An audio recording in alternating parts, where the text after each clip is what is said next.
Hello, everyone. Ian Wishart here with another episode Oops. Oh, there you are. Hello, mate. Simon Clark, everyone. I wondered where you'd got to, mate. Yes, sorry. I was just working on an idea for the introduction to the podcast. Oh, yeah? What's that, then? Well, I thought I could say, nice to see you, and you'd say... Thank you very much. No, nice to see you. Hello, everyone. No, I say, nice to see you, and you say, to see you nice. Why? Well, it worked for Brucey, so I thought it could work for us. Oh, I see. Well, look, we can't use someone else's catchphrase, and besides, it's a podcast, so we can't see the listeners, and they can't see us. Yeah. So all in all, really... Yeah, okay. Maybe not then. Just trying to help. Yeah, thanks, mate. Maybe next time. Anyway, Simon, now you're here, we'd better crack on with the show. And our guest this time is the Reverend Lewis Pearson. Lewis Pearson. Now, Lewis is the rector of the Winterbourne Valley and Milton Abbas Benefice. It's easy for you to say. Quite. And so, Simon and I, and of course our trusty soundman, Mark, have made our way to darkest Dorset. We're all settled in. So, dear listener, join us on the fun journey that I'm sure will be Take a Pew with the Reverend Lewis Pearson. Lewis Pearson. All right, my love. Good guy, good guy.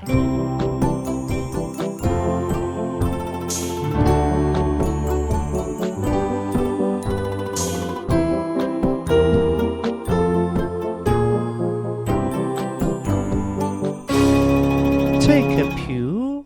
And so you find us in the rectory here in the delightful Dorset village of Winterbourne, Stickland. It's a glorious morning. The sky is blue and the leaves are autumnal orange. And we're at the home of our guest, the Reverend Lewis Pearson. Lewis, thank you for having us. Welcome to the show. And please, take a pew. Thanks very much. Hello, Lewis. Perhaps you'd like to introduce yourself to our lovely listeners. Yeah. Hello, my name's Lewis. I'm 39 years old. I'm married to Jo, and we have 2 children. And I think I'm supposed to say I was ordained in 2017, and as you've already said, I'm the rector of the Winterbourne Valley and Milton Abbas Benefice, with a few other things tacked on the end of that as well. Great, we look forward to exploring exploring all of those. Now, as hopefully everyone knows by now, our aim on Take a Pew is to get to know our guests as more than just a dog collar. So, Lewis, we'd like to chat with you about your background, your hobbies, a few of your favourite things, and of course your perfect packed lunch. Yes, and as well as learning a bit about your life as rector here in Dorset, we'll be hearing about your spiritual pearl of wisdom and asking you one of my random questions. Oh, deep joy. But, Lewis, let's kick off by looking at your early years. Tell us a bit about your upbringing, your family, and so on. Yeah.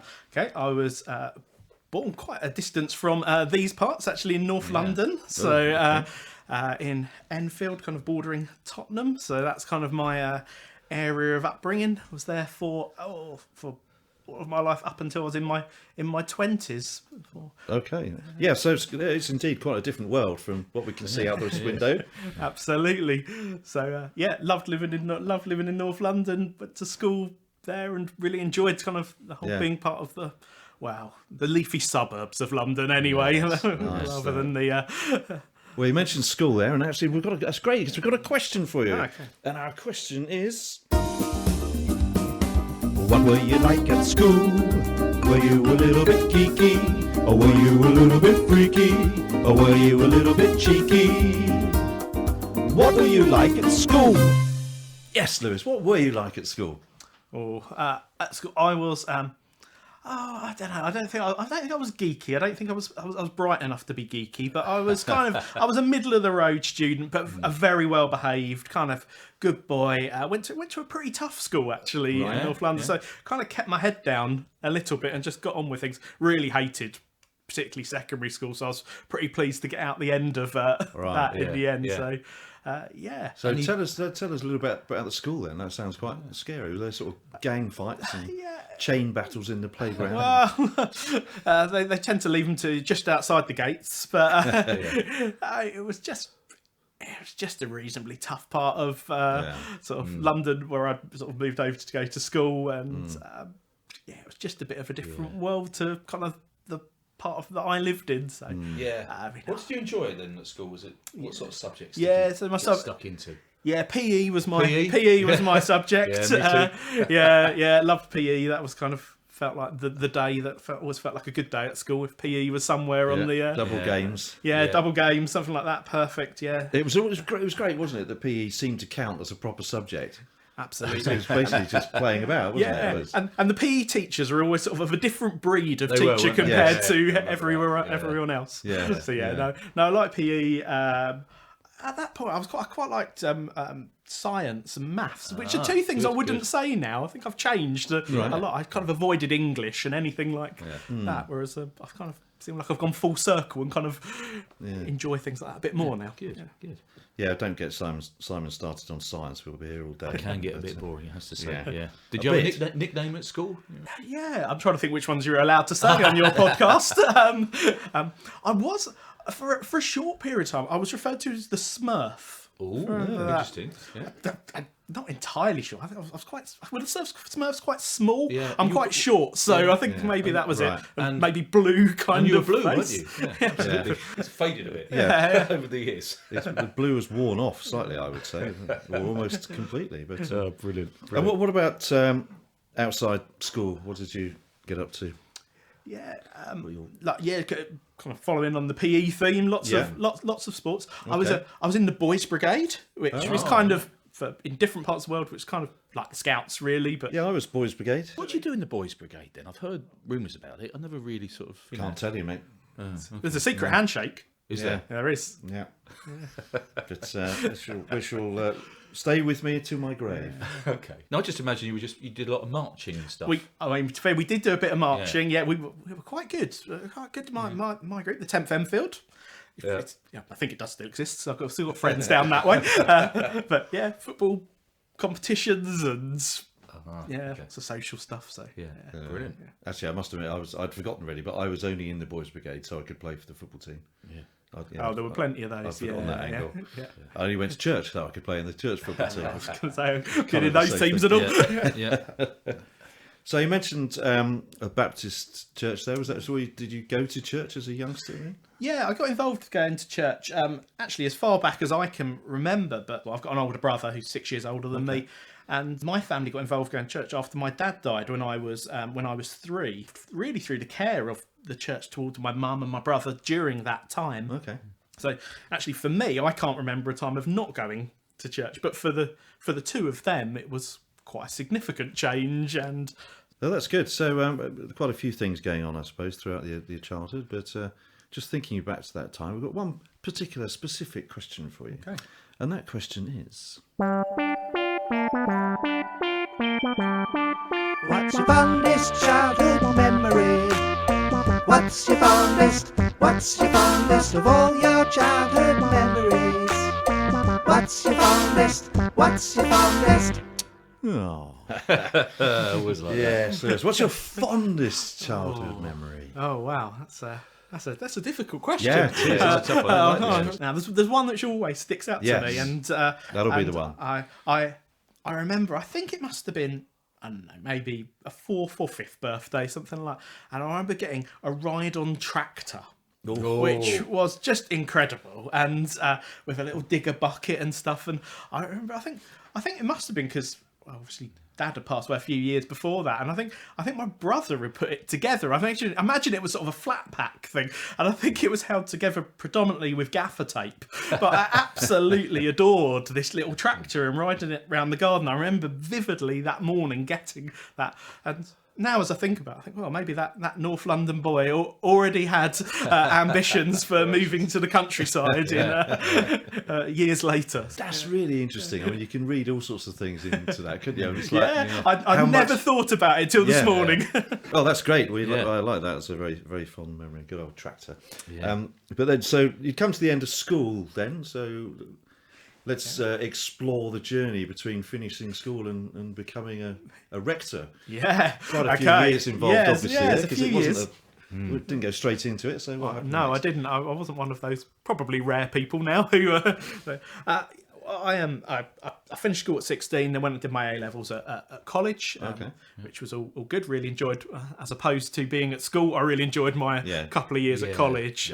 Good to get away from the other school by the Bit sound of of freedom there, Yeah. and the social scene was very good. And, good. I was getting towards the end of my A-levels and thinking, well, what am I gonna do next? And the majority of my friends were going off to university, and they were going through all of that process, and I was kind of doing the same because that's what everybody was doing. And I was found myself, as we regularly went to as a church at Spring Harvest, as some people will know, the Christian kind of holiday thing. I was just around there, and I was sort of in, I guess, the bookshop or something, a hall full of different stands and people and stuff. And I walked past one particular stand for the charity Oasis Trust, Right. who I can't remember if I'd heard of them or not at the time, but got chatting with lady running the stand. They was talking about their gap year program, and suddenly something kind of just clicked. I thought, I wonder what, I need to explore that a little bit more. Okay. So their gap year program at the time placed people in different churches in different parts of the country, working alongside those churches, helping out wherever they could. So I decided to sort of sign up and threw myself into that, which Wow, now just like that. It's kind of out of the blue, isn't it? Yeah, really? it was a bit out of the blue, but I think something had obviously been percolating kind of in the background, sort of through as my faith had developed over a number of years within the church, and it just felt a really right thing. Did that lead to you doing something quite local then? Well, a lot of people got placed miles and miles from their homes in completely different places. Well, I moved the grand total of, I would approximate 10 miles from my childhood home, all the way from Enfield to a place called Custom House in the East End of London. What was that like? 10 miles away, but could have been a different country, a different lifestyle. It was just so different living in the inner city, East End of London, and kind of arriving there was unsettling and scary, and I absolutely loved it. Absolutely loved it. Had a year working alongside a church there who were involved in their community in just incredible ways, running this wonderful cafe called the Garden Cafe, which still exists in that little community there, getting alongside people who were really struggling. It was almost like the social services of that community that ran out of this cafe. And would you believe they also ran a cheerleading program? I think the country's first ever cheerleading program. The vicar's wife was an American lady, and began this enormous kind of youth project of hundreds and hundreds of inner city East London kids doing cheerleading and travelling around the world. Is that something you were involved in? I was my job, less cheerleading, was to work like some of the lads who had got involved. There was 4 or 5 boys, which at the time was again completely kind of skinhead, tattooed, sort of 17, 18. Not sure when you're allowed to get a tattoo, but they did. I'm sure there's a law, is there? I think there is. Never occurs to me if there's a law. But anyway, those lads. It's kind of my job was sort of to mentor and to be alongside them. So I did that for a year and ended up going back a few years later and doing another couple of years working in that place. I remember we took them to America on a cheerleading camp, because that's what they do, apparently. And my abiding memory of that was I was sort of in charge. I was 18, maybe just about 19. We were flying to Washington, and we had an 8 or 9 hour flight sort of in front of us. And one of the lads was kicking the chair of the person in front before takeoff. At which point, this bloke stood up, turned around, and started to have a go at these kids. At which point, these 5 big stood up in their chairs, looked at this work, and I thought, oh, 9 hours. This is gonna be a fun experience. Experience, but we all survived. What a strange thing, and what a great thing to get a trip to America out of it. I was going to say, I don't think there was many people in their gap years who sort of got a flight over to the States. People sent to weird and wonderful places would have been quite envious, I imagine. Yeah, it's just one of those things which shouldn't work in the kind of community, but was so organic and natural. Yeah. and just worked. Okay, so you did that that was a year, did you say Yeah, that? so I did a year. Yeah. Then went off to work for a guy who was doing youth work in a huge church in Luton at the time. So I spent a year in a church called Stopsley Baptist, and then whilst I was there, the guys in Custom House at the church, they asked me if I'd consider going back because I was looking to train in youth work. Then, so I returned, did 2 years back in the East End of London and training as a professional youth worker. And I set up what was then called Ascension Football Academy. So again, looking to work in the communities alongside the cheerleading program. We had a football training scheme, which was kind of my baby for a few years that I set up in that community. So still doing youth work in Baptist churches? So I was working, I moved between a few different churches. Yeah. In the East End, I was working for an Anglican church, and then I moved back to actually close to where I grew up and spent 7 years as youth worker for a Baptist church in Enfield, in a place called Winchmore Hill. Spent 7 really formative years after I finished my training, working for that church with an incredible group of young people. And 7 years was a significant period of time. Some of the ones who were 11 when I arrived, I kind of walked through and journeyed through with them until they were 18. So that's basically the whole of your 20s really spent doing that sort of thing, I guess, it was kind of doing that. Quite a key period.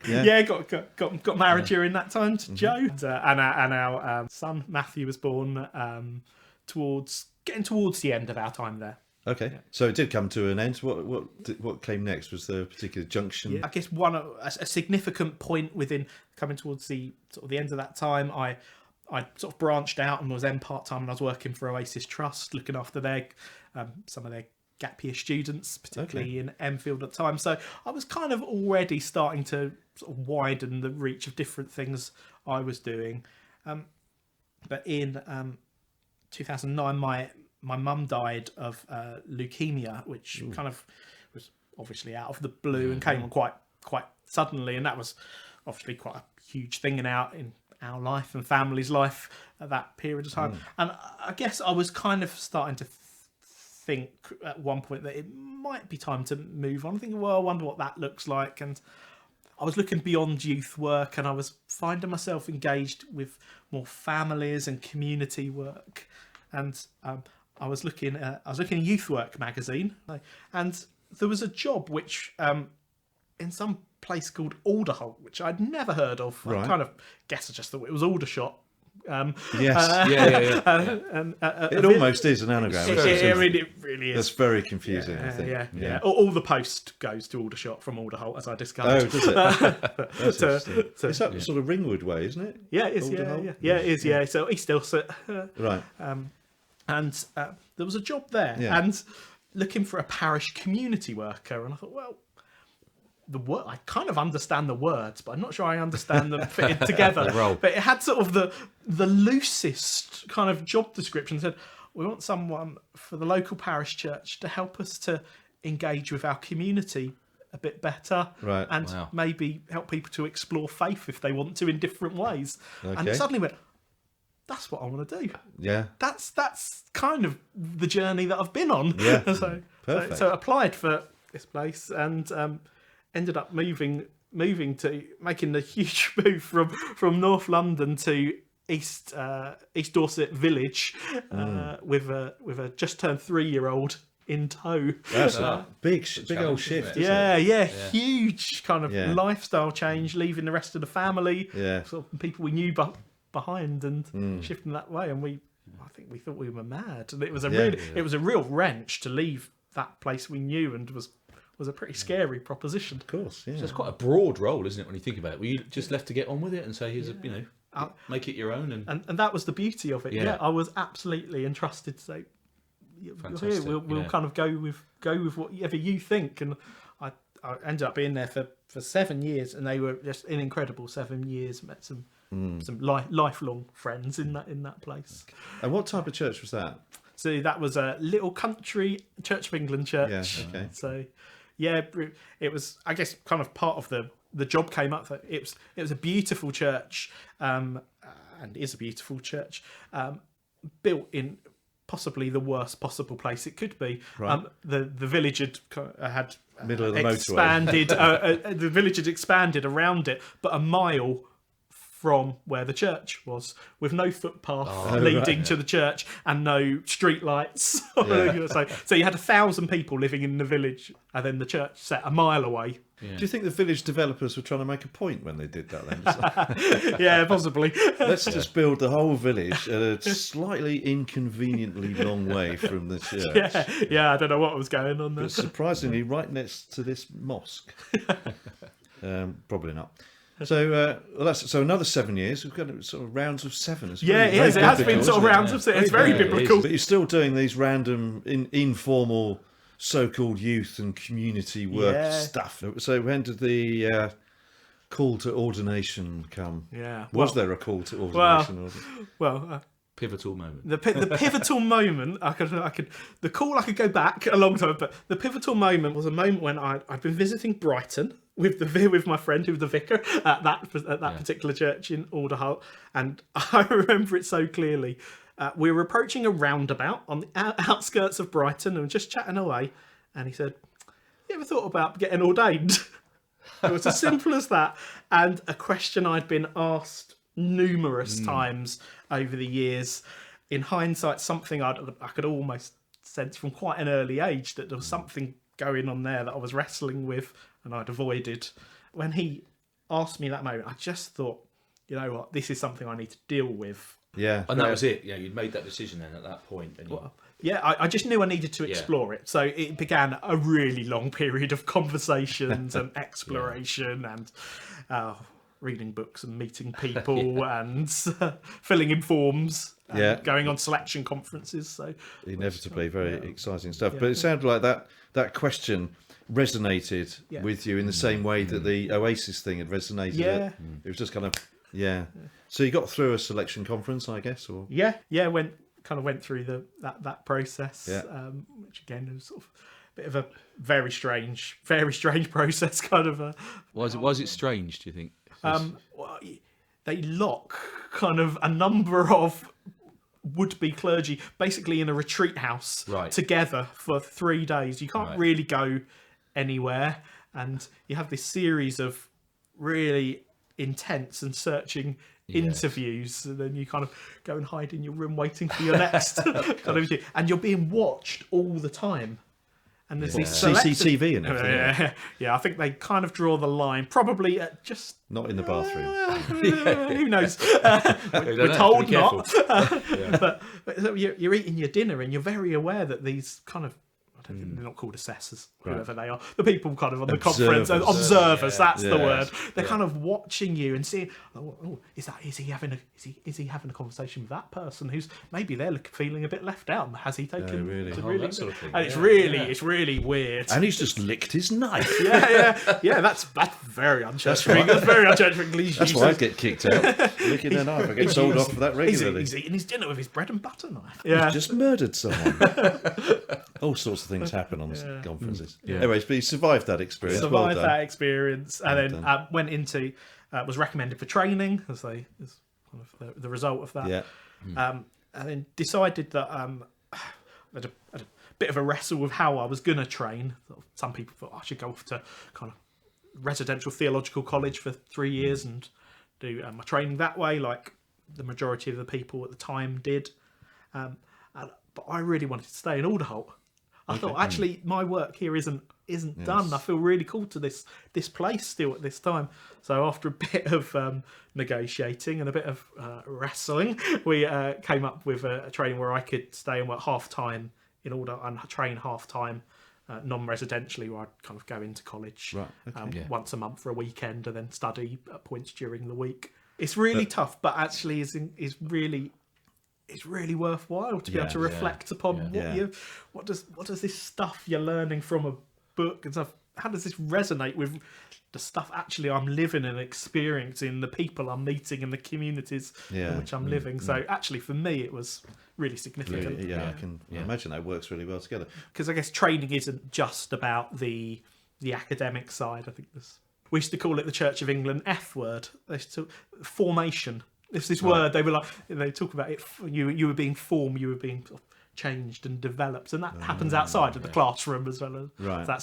So for us who are non-residentially trained, that happened in a different way. But yeah, So you observed as well during that sort of that training. For 3 years. yeah. 3 years, continuous observation. observation. Yeah, it's like the Truman Show. Great. Like that. So you obviously qualified, and I guess had to be a curate somewhere. Yeah, I had to be curate. Yeah, so I was ordained in ordained deacon 2017 at Salisbury Cathedral. Oh, nice. Oh wow. I trained right next door in Sarum College, so Okay, yeah. so very close, a place I knew quite well. Yes. And then ordained priest in 2018, and spent 3 years as a curate in Poole. Okay. Did you harbour any doubts about that? I mean, I could say it was a key moment in my life. Living in Let's we can moving remember. swiftly on. Sorry. Yes. Good. More. Sorry, that was a bit subtle, wasn't it?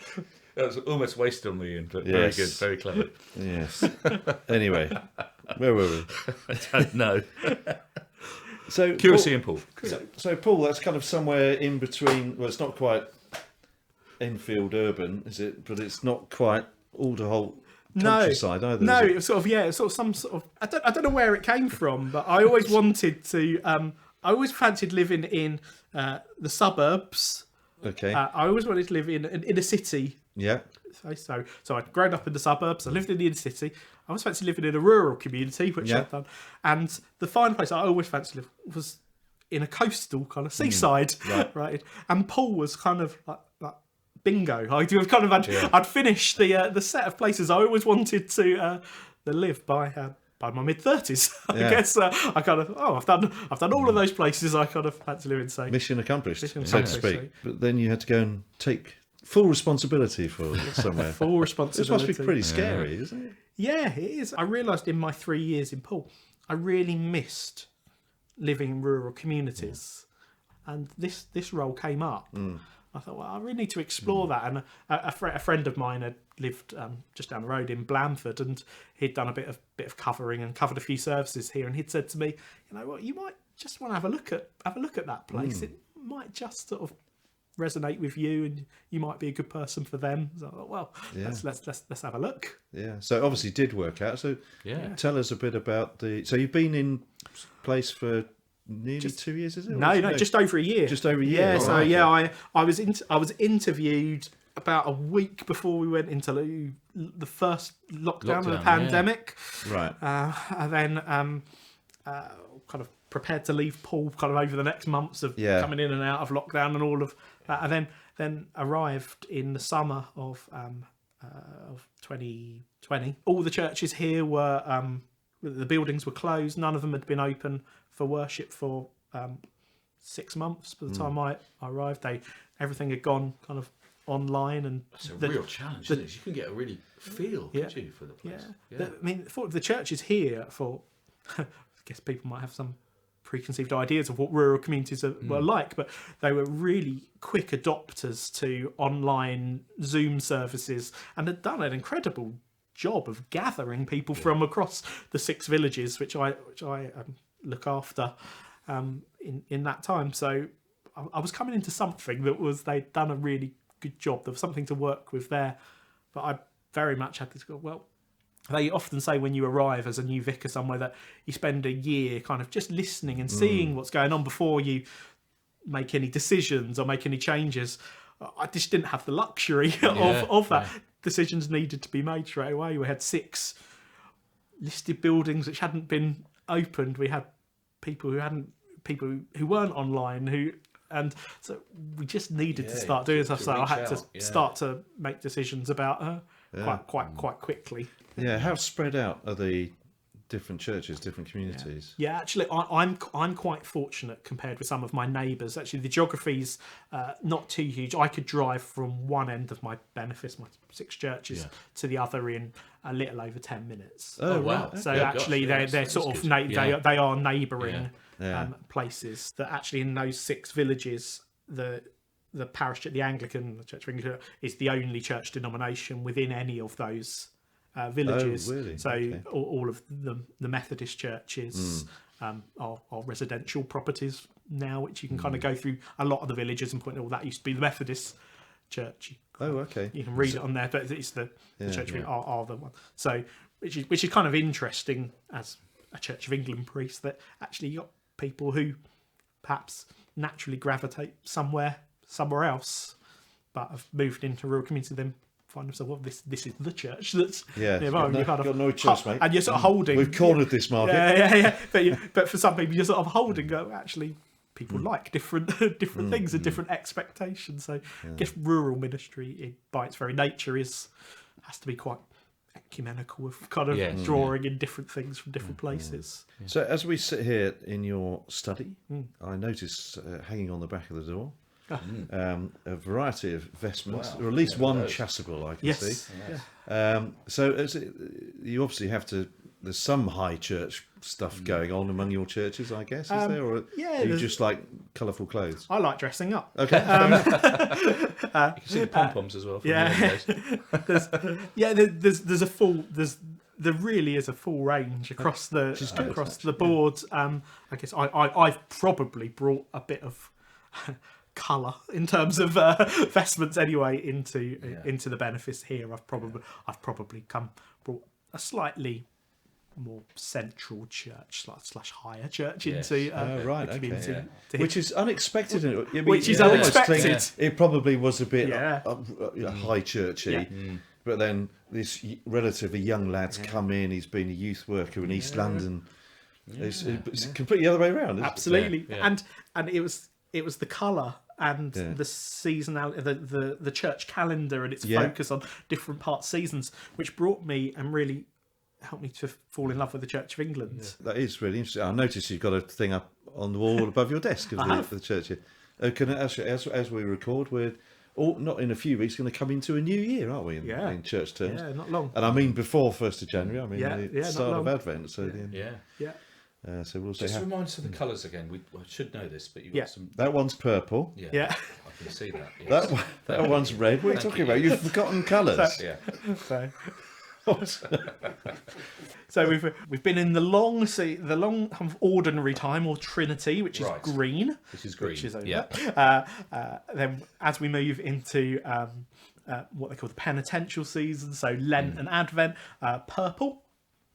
Behind one of the purple ones there's what we call a rose coloured. It's not pink. You get in a lot of trouble if you call it pink. It's rose coloured. The red ones tend to be for Saints' Days, Pentecost, and the gold, the white and gold one is for the big celebratory feasts, Christmas and Easter and such like. Great, fantastic. So it sounds like you've had quite a lot to contend with over the last year. And do you have any time for anything else outside work? I try to. I don't always succeed. Actually, I have 2 children, keep me busy. Yes, I one of my things which never gets moved out of my diary, I play football every Monday evening with a group of friends who I've played with for the last more than a decade. So you look like a footballer. I knew you were. Right, okay. I'll take it out. How do you look like a footballer? Well, you can just tell somebody, just sort of, you know that person's a footballer, don't you? Okay. Anyway. I'll be wearing a full Tottenham Hotspur. Well, he's wearing socks and shin pads and the lot. He's doing a John Terry. Just wander around the house wearing shin pads. So that's good. So that's something that kind of keeps me fit, and I think I've, particularly over the last year, I've realised actually how good that is for my mental health. We've got a 10-month-old Labrador puppy who has arrived and walking the dog. Well, it's a nice part of the world to take the dog walking. Absolutely, it is. So sport for it's something we always promised the children when we had a place that cited dogs. We'd let them have one. So that keeps us busy. I love listening to music and all different kinds. Sorts, I don't have a musical bone in my body. I'm absolutely something else you share with Simon then. Oh, thanks, mate. I knew you were going to get that dig in. He's been digging me all the way here as well about music and playing guitar. I'm a very good guitar player. That's good. Do you get to see live music ever? In the days when you can? Yeah, absolutely. Love live music. When I was in Alderholt, me and a friend founded Arts and Music Festival in the village there. So we worked with a few well-known acts along the day, comedians and musicians. Right. Which, So yeah, that's something which Any I'm name very- dropping? I can name drop. Essentially, I basically say if they were big in the 90s, and then you now no longer hear of them, we probably booked them. Okay. So we had S Club, and Bewitched, and Britpop Dodgy. Right. Heard of them. Dodgy. Yeah. And then we've had a few well-known comedians along the way, people like Yeah. Milton Jones and yeah. Ardwell Hanlon.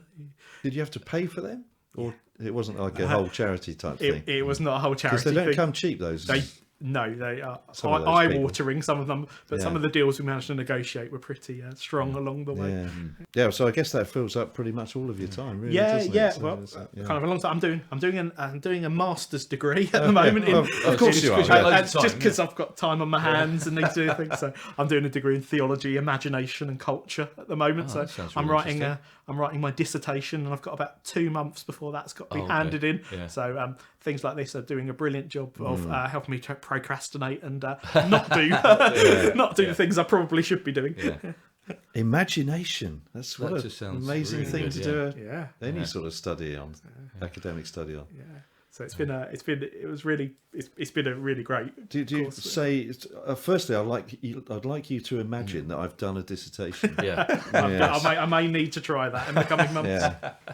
But well, sounds all really the good. best of luck with getting that in, Lewis. Yeah. And, thank you for that journey. I'm concerned that you've been working very hard, and it's nearly time for you to tuck into a bit of lunch. But before that, we'd just like to play a little game we call My Favourite Things.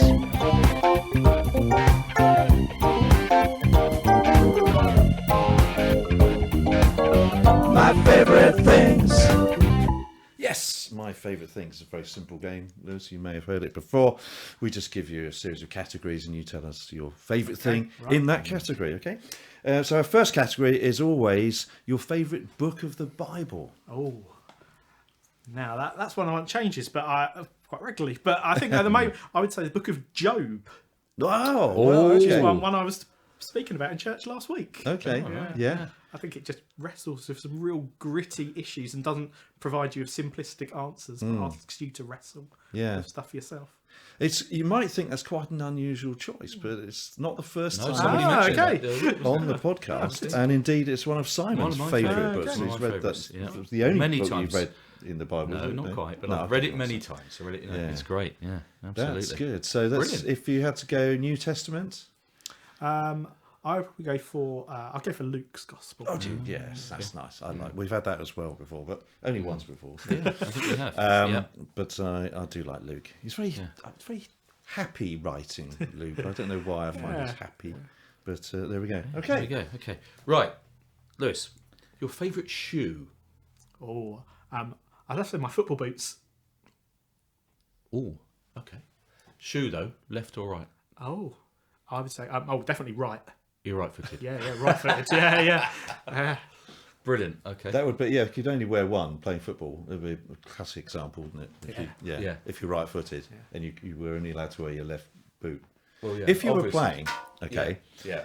and you weren't allowed to wear your right boot, you were a left boot, would you still use your right foot to shoot, even though it was going to hurt a lot more and be less effective, even though it was in a sock? Yes. You would still use your right foot. absolutely, yeah, So your left foot is that bad.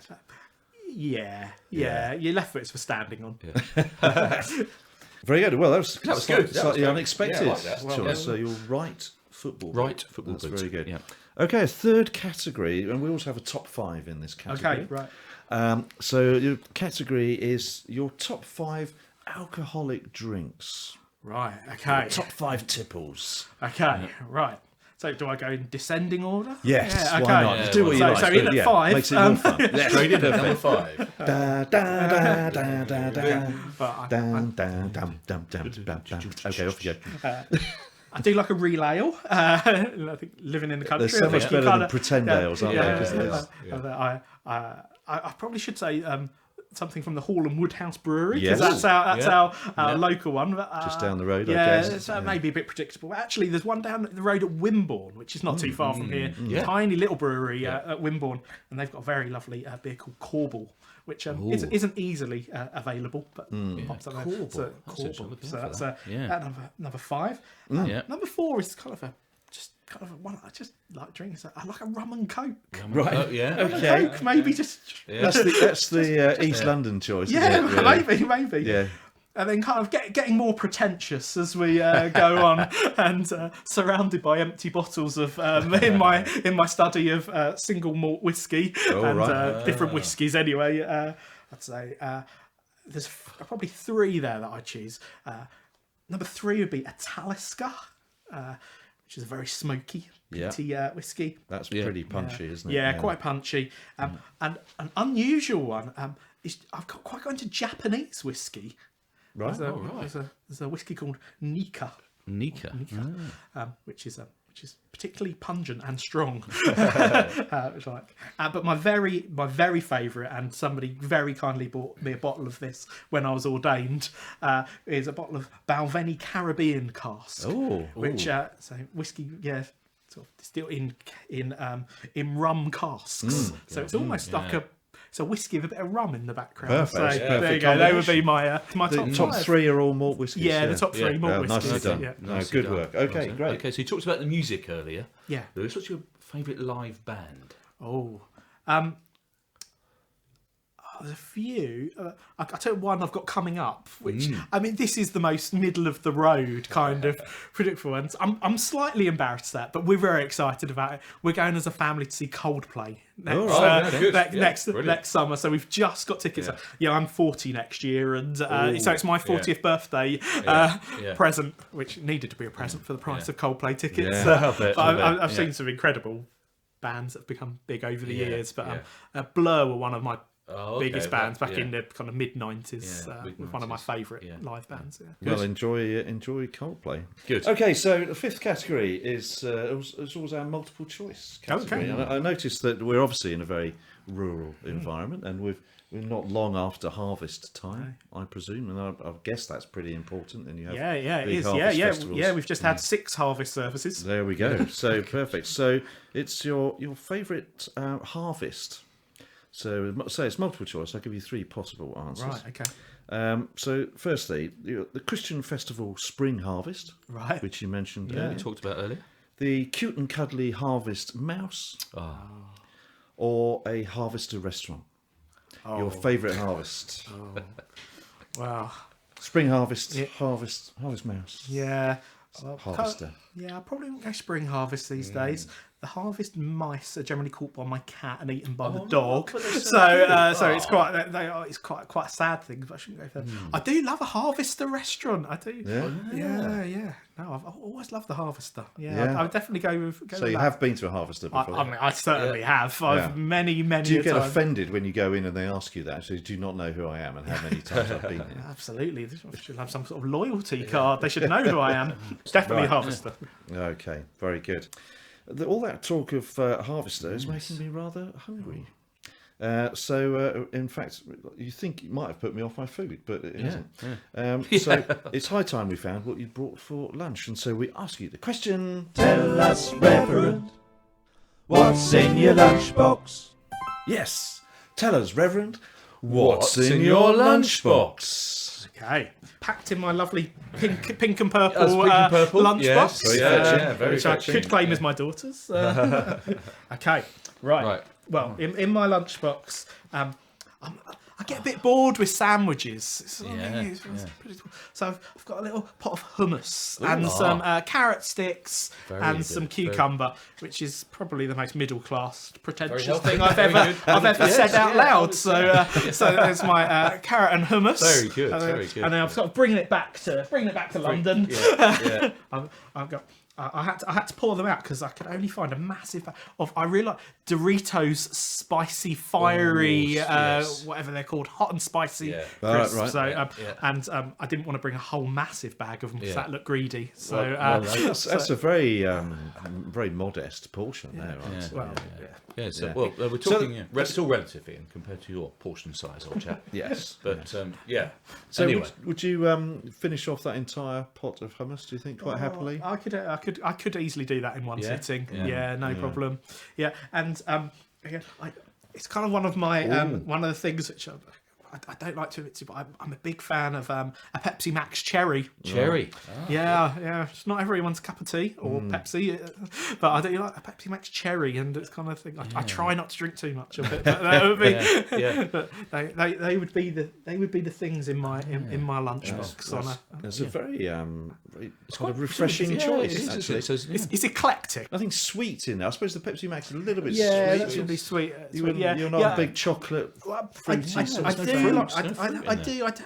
tend to have them at lunchtime. They would. Okay. At different points though. No, I do like. Yeah. A bit of chocolate. Yeah. Very nice. We've always got loads of hummus like jars like that left in the fridge that my wife half opens, leaves them there for 3 days, and it goes all scaggy. No, we find the same. That's something that puts me off that. But, The worst thing about that story was that you said humus. Well, yes, I was just trying to be humorous. Yeah. Please, come on. That's very well. That's right. Looks perfect there, I think, Lewis. So actually, we'll just sit back now and let you enjoy your packed lunch.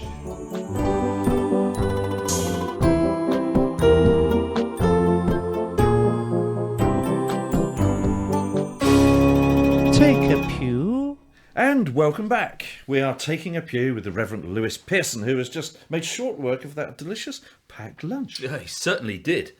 Now, Lewis, we've had a look at the past and we've had a look at the present. Now, you're clearly in the early days of your ordained ministry, so how do you see the future panning out for you? Well, I think over the next, I'm not planning on going anywhere for the next few years. At least, I think I probably should say that to any parishioners who happen to be listening in.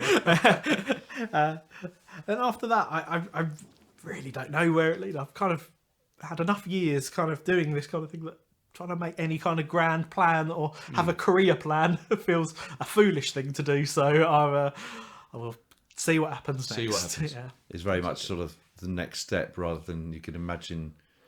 Imagine being a bishop or something or anything like that. Yeah, I have a distrust of anyone who has career plans that include kind of becoming any form of the hierarchy of the Church of England. All right, that's good. It was a trick question. There was an archdeacon who asked me to ask that question, so you've passed. Congratulations. But we wish you every blessing, Lewis, for your continuing ministry, wherever that may take you. But now that you've fueled up, hopefully you've got lots of energy to help us find some answers and some inspiration. Yes, we're looking forward to hearing your spiritual pearl of wisdom, Lewis, but not before we seek your guidance on another troubling Bible rumour. And we call this part of the show... Is it true? Is it true? Is it true? Is it true? Now, one thing we've found as we've been exploring faith and the Bible is the number of translation issues that there may be and which may cloud our understanding of scriptures, which I understand were originally all written in Chinese. Is that right? I'm sure you've heard that rumour somewhere. Yeah, well, Simon, you told me that. Oh, sorry, mate. Yeah, it sounded right to me, though. Well, anyway, Lewis, we came across one scholarly paper which relates to that famous Bible story of David and Goliath. I'm sure you've heard of that one. And apparently the whole slingshot thing is a misunderstanding. You see, the accurate translation of the word which we have accepted to mean slingshot was actually the word for an early version of a Kalashnikov AK-47 assault rifle. So, Reverend Lewis Pearson. Is it true? Is it true? Is it true? Is it true? Yes, is it true? Well, my Hebrew's not brilliant, but it sounds like you've got some very reliable sources. So I'm happy to go, yes, of course it's true. Right, good. Well, it makes a lot more sense than just some sort of catapult, although I think a catapult is something fundamentally different from a slingshot, isn't it? But it is, isn't it? Yeah. But it would have been, it would have made it quite fun. I don't given him an unfair advantage, unless Goliath had like a bazooka or something, or a tank. Maybe it was in a tank. It might have been in a tank. Yeah. Maybe it was like one of those transformers, whereas that's what I was thinking of actually. Yeah. So it looked giant, but it was actually kind of robotic. It was quite small, and he was just doing the little manipulating the little joysticks inside. And yet, that was it. That must have been it. And yet, whatever happened, the Kalashnikov AK-47 put pay to him. It did the trick, didn't it? Yeah. Anyway, it's all a bit grisly. Fascinating. Yeah, it was a bit grisly. That a bit grisly. Yeah, he was only a young lad. Wouldn't be allowed Why would these he, days. He wouldn't have got a license for one, would he? No, not these days. No. Wouldn't be allowed. But different times, different country. Yeah, Hey-ho. true. Take from it whatever we can. But anyway, there we go. With that, Lewis, perhaps you would bless us with your spiritual pearl of wisdom. It's a spiritual pearl of wisdom.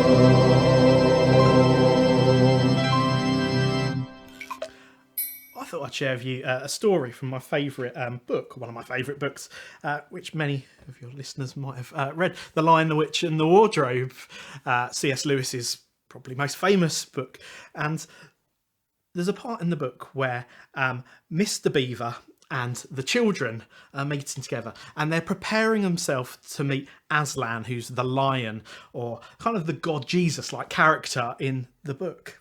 And one of the small children turns to Mr. Beaver and says, "He's a lion, but I'm a bit scared of lions. Is he going to be quite safe?" And Mr. Beaver turns to little Lucy, I think it is, and says, "Safe? Safe? Of course he's not safe. He's a lion. He's the king of the jungle. Of course he's not safe.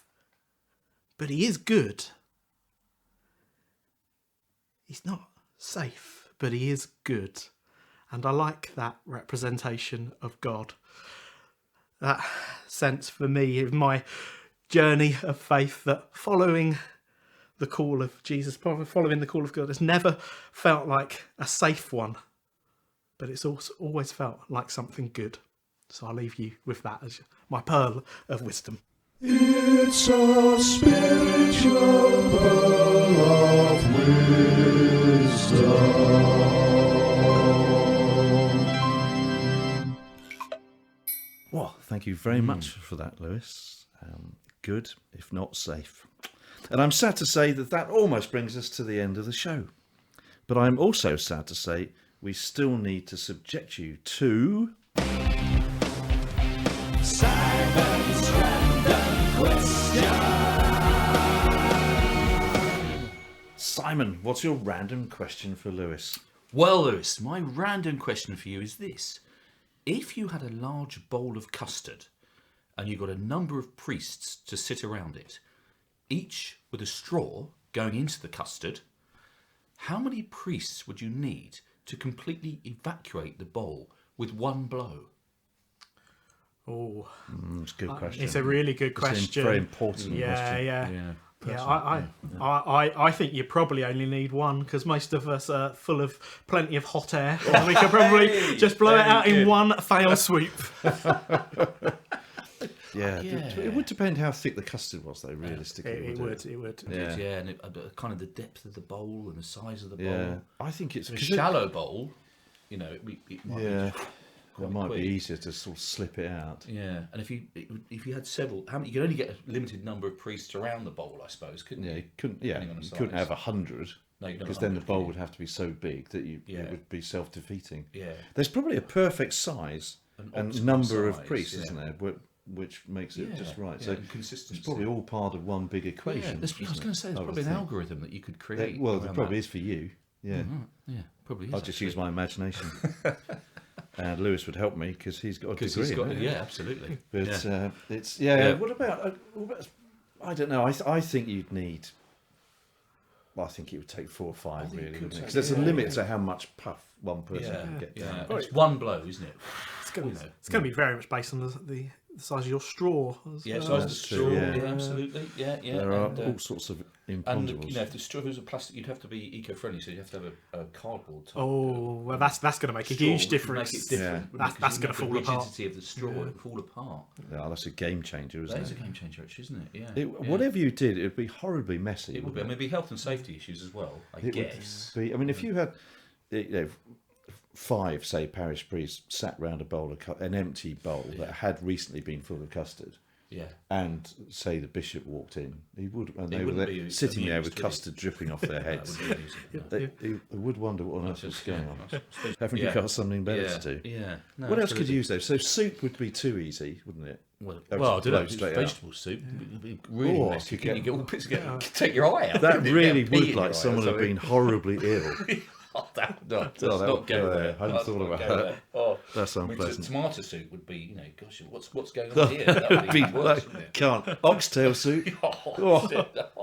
No. Anyway, yeah. But, there we go. And, Okay, so were you sticking with one? Sticking with Yeah, one. One. I'm very happy. I think one. do would you want to give it a go? Yeah, definitely. Yeah, funny you should say that. Well, We've 'cause just we- got it set up. We might work on that. Well, you haven't had pudding in your lunch, to be fair, have you? So, mind you, if you blow the custard, you then have to lick it up all over the floor. Oh, It'd be dear. That's a horrible. lovely floor as well. Well, anyway. Yeah, good. Anyway, All right. Simon, I'm really not quite sure that any of us understand the way your mind works. But in any case, that was...